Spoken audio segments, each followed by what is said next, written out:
процесс не быстрый, но он уже начался. Я бы не рекомендовала родителям ориентировать своих детей на следующие профессии. Еще пострадают юристы. Куда же поступать, чтобы оставаться в тренде? У этих профессий нет будущего. По мнению экспертов, десятки профессий исчезнут уже в ближайшем будущем. Чтобы через 10 лет стать востребованным специалистом, сегодняшним ученикам нужно считаться с мировыми тенденциями. Не стоит выбирать профессию или квалификацию, которая оказалась на пороге вымирания. Скоро исчезнут специалисты, связанные с однообразными рутинными задачами. Зато в мире появится более 130 миллионов новых рабочих мест. Спросом будут воспользоваться эксперты, владеющие редким опытом и навыками. Появится больше свободного времени на творческие и интеллектуальные задачи, развитие, реализацию новых направлений и идей. Исчезнут к 2030 году профессии. Первое – это бухгалтер. С такими темпами развития информационных технологий заниматься бухгалтерским учетом уже в ближайшем будущем смогут специальные программы. Профессия бухгалтера вряд ли исчезнет полностью. Скорее, люди будут контролировать правильность внесенной информации, полученных отчетов, ну и так далее. Вы со мной согласны? Напишите в комментариях. Следующая профессия – это банковский работник. Большая часть банковских операций уже сегодня производится через интернет и с помощью приложений. Даже банкоматами лично я стала пользоваться реже с распространением безналичной оплаты. Необходимость банковских касс и операционистов постепенно исчезает, а некоторые банки существуют без собственных отделений. Все операции проходят в онлайн-режиме.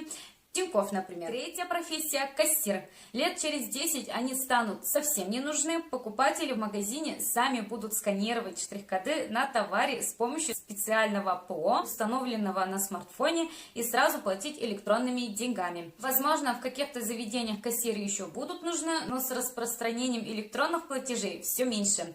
Кассирам уже сегодня нужно думать, как использовать имеющиеся компетенции для освоения новых профессий. Четвертая профессия – это риэлтор. Сейчас риэлтор ищет продавцов и покупателей, а также арендодателей и съемщиков жилья. Следит за тем, чтобы все документы и сама сделка были оформлены правильно. Как будет выглядеть эта профессия через 10-15 лет? Скорее всего, люди станут самостоятельнее в поиске, а специальные каталоги и форумы заменят риэлторов в качестве консультантов. Кстати, я продала и купила квартиру и без риэлтора, хотя звонков было, конечно же, очень много, потому что им тоже нужны клиенты, а клиентов, видимо, уже мало. Пятое – это водитель, будущее за автомобилями на беспилотном управлении. В этом направлении работают ведущие автопроизводители и компании, занимающиеся высокими технологиями. Например, недавно Яндекс презентовал автопилот собственной разработки, который неплохо себя чувствует в условиях российских дорог. В некоторых городах США и Европы практикуется беспилотный общественный транспорт, а компании, которые занимаются перевозками, уверенно заявляют, что в будущем таксистов заменит искусственный интеллект. Шестое – это почтальон и доставщик. Число почтовых работников сокращается, обычные письма становятся пережитком прошлого в эпоху электронной почты, социальных сетей и мессенджеров. Мне кажется, уже никто не пользуется.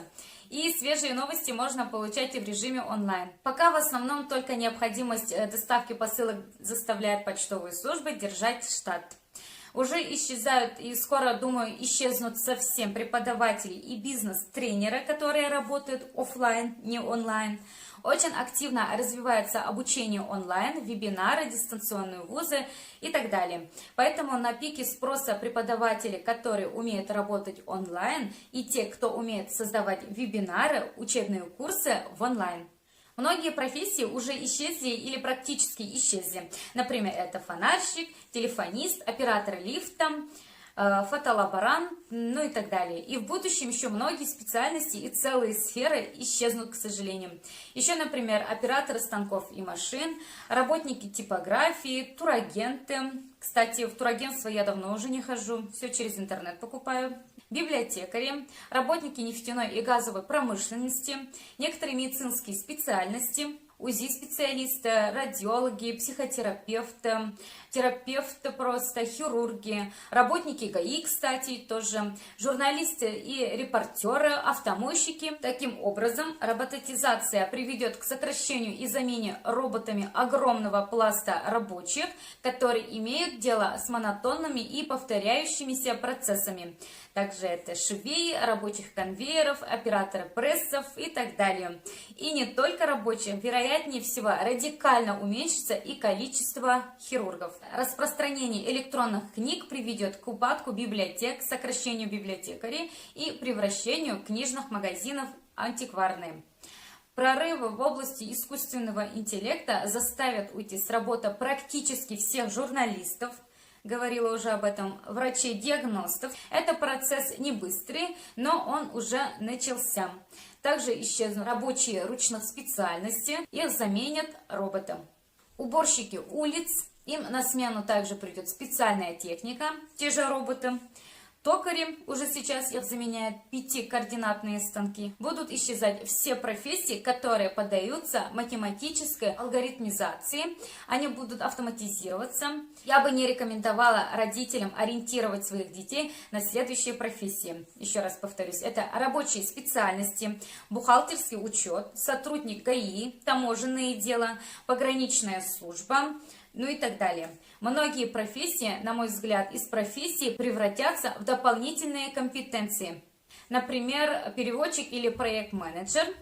То есть не будет таких специальностей, как проект-менеджер и переводчик, а будут специалисты, например, инженеры, которые умеют управлять проектами и знают иностранные языки. И еще пострадают юристы. Их работа уже автоматизируется, а процедуры становятся электронными. В Европе этот тренд уже идет и давно. Плохо придется управленцам-универсалам, просто менеджерам. Уже сегодня они не нужны. Сегодня нужны сильные специалисты в предметной области с управленческими компетенциями. Куда же поступать, чтобы оставаться в тренде? Поступать можно куда угодно, главное следить за новшествами, научными открытиями и разработками в своей отрасли. Не так важно, будете вы учиться на биолога, хирурга, программиста или психолога, ключевым требованием становится следование современным профессиональным тенденциям. При этом настоятельно рекомендовано высшее образование. Даже если вы не будете работать по специальности, интеллектуальное развитие в ВУЗе обычно более мощные, чем в техникуме или колледже. С точки зрения специальности будущего наиболее востребованными отраслями являются биология, ИТ, робототехника, химия, менеджмент. В тренде остаются и инженерные специальности. Не менее востребованными будут проектировщики и архитекторы. Однако на первый план выходят профессии, связанные с умственным трудом. Тяжелую физическую работу на себя примут машины. Исключением может стать только спорт, но и он под вопросом. Соревнования среди роботов уже пользуются колоссальной популярностью. И все же решать только вам, какую именно выбрать профессию. А какая профессия вам больше нравится? Жду ваших комментариев, подписывайтесь на канал. Скоро увидимся. Пока-пока.